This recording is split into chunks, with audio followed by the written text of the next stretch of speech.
Richard, 2 games in to the county championship, how do you feel you've started, and what are the lessons from the 2 games so far? Well, I think we started really well in game 1, obviously in front of the home supporters at Cardiff, against Yorkshire, which was fantastic. I thought we played really well.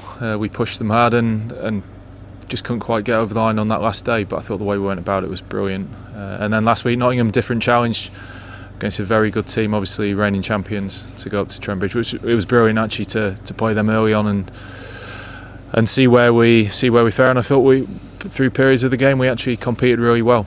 We just didn't do it for long enough, and obviously they won. But as an overall thought over the 2 weeks, I think we played some good cricket. It's obviously going to be challenging. We knew that when we went into the start of the season, and a lot of learning to be done. But I'm confident the lads are going to develop and we'll keep on improving. I asked your captain about the declaration he made against Yorkshire. I described it as a bold declaration, and he said I'd back our bowlers to defend that every day of the week. Yeah, I agree with him. We were confident about putting pressure on Yorkshire in that 4th day, and with the conditions that we had and the bowling group that we had available for that. So I completely agree with the captain. We did that last year a couple of times, and it's great that in that first game we had the confidence to back ourselves to do that. Do you think you need to have that positive mindset that you're going to have to win games if you're going to stay up? I've never gone into a game not aiming to win it, so that's... But when those decisions are maybe borderline about, settling for a draw or being extra bold and trying to win a game? Well, we've also got a responsibility to play good cricket in front of the supporters as well, and I certainly know from playing and also coaching it's more exciting to be sat there trying to push for a win rather than just counting down the hours till the end of the game. So I'm more than happy to do that. I know the coaching team behind us, behind the lads and myself are willing to do that as well. So, and that's also where you learn your cricket as a player, under pressure, trying to win games. That's where the development is, not just occupying the crease or just going through the motions. What do you think you've got to get through to the players that is the main difference in standard, in attitude, in approach in Division 1 to Division 2? I think the biggest thing, and we probably saw this last week, was in Division 2 you can lose a session in the 4-day comp and you can get yourself back into the game relatively quickly. If you lose a session or a session and a half in Division 1 against a good team, especially like Nottingham last week, it was very hard to get back into the game. So I think that's probably been the biggest takeaway from the first 2 games, and also watching other teams go about their work who've played a lot of Division 1 cricket and see how their players go, seeing how the international players do it as well. So it's not only what we learn or what we talk about in the change room, but actually learning from the opposition and what we can take from that. But I think that's the biggest thing, is just that if you lose an hour of cricket or lose an hour and a half of cricket, then it's pretty tough to drag yourself back into the game. So yeah.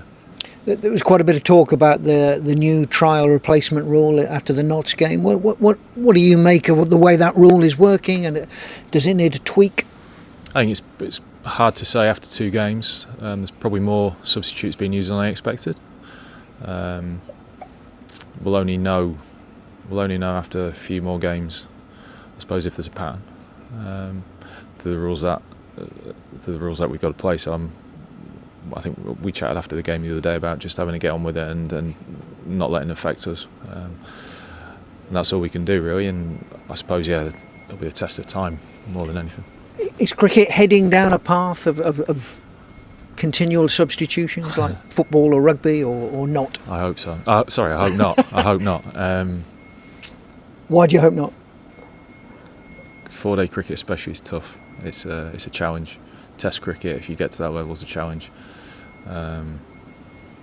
Obviously the substitute rule, it could be a positive thing, but like you say, there might be some tweaking to be done after a period or at the end of the season, or however they deem fit, to see if there's any patterns of behaviour or how people use them.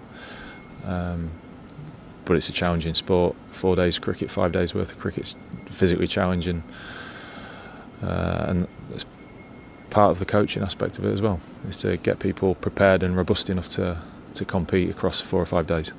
Let me ask you about the other formats. T20 starting in a few weeks. What are your hopes for Glamorgan in that tournament? Do you think that, from what you saw last season, you can see that there's potential there? Definitely, we've got players with ability who can influence matches.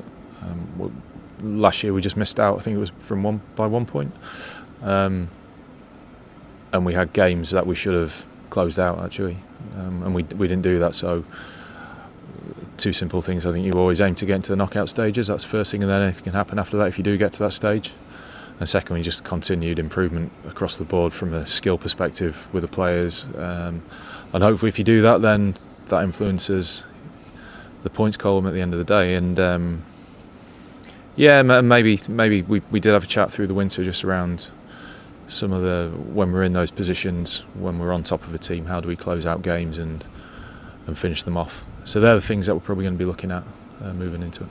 And the One Day Cup seems to have been downgraded a bit by a lot of people, but it's been a good tournament for Glamorgan, hasn't it? It has had some success over the past few years, and people may say it's been downgraded, but it's still it's a good opportunity for those younger players who are playing in it to learn how to play cricket and to get exposed to a higher standard, and to give opportunities for them to progress. So I'd reframe how we view it. There's some great opportunities there for younger players to get experience and to play in front of crowds that they wouldn't do, whether that's in second team or where else. So that's how I'd be framing that. And obviously as a club we want success as well. Development's not just about developing technique and skills and things, it's about winning's development as well, learn how to win. I know Glamorgan have had that over the last few years in the 50 over competition, and we still want to achieve that. Talking to young players, a lot of excitement around Asa Tribe and Ben Kellaway.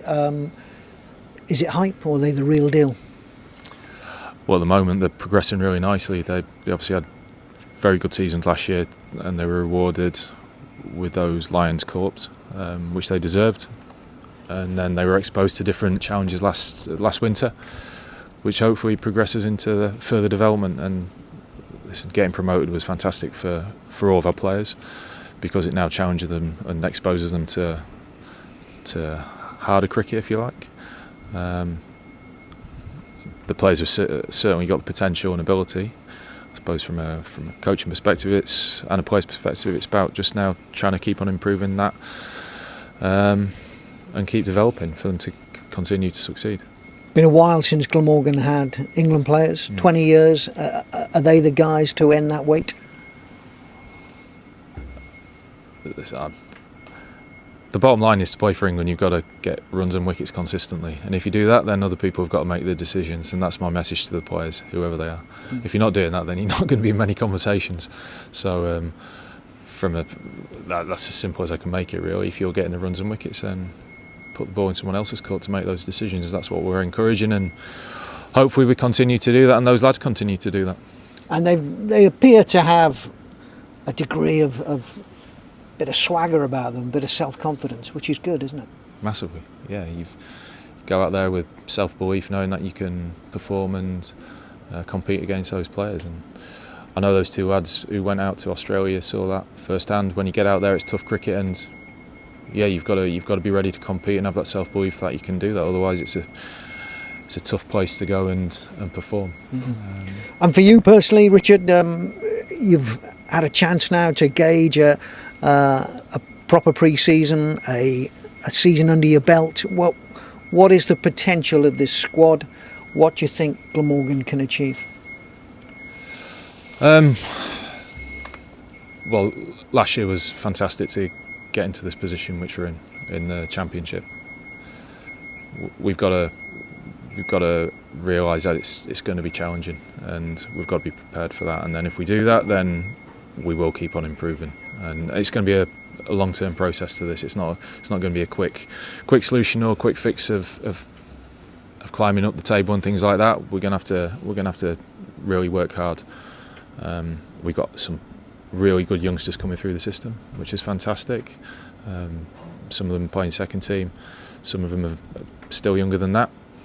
We've got lads like Tom Norton, who's on a rookie contract, who's had his first winter training with us as well, and it's great to see young lads like that coming into the squad and performing and developing. And also making some of the older lads sit up, knowing that these youngsters are coming through and pushing and getting better, which is really pleasing for the club. And that's what, as a coaching team, we've got to continue to do that, develop our own, and keeping setting those standards and expectations high. And just lastly, more broadly, how have you found the experience of being here and the affection for Glamorgan as a cricket club, where it sits in the whole kind of ecosystem of Welsh sport, of Cardiff sport? What have you made of all that side? I've loved it. People were brilliant from day one when I came in here. The people who work here, the supporters have been fantastic. It's a unique place to coach because you are representing more than just Glamorgan, and that's why it's unique compared to the other 17 counties, which is really appealing. It's a massive history as well to the club, and we obviously want to keep on adding to that history and keep on winning games of cricket and hopefully winning trophies in the future.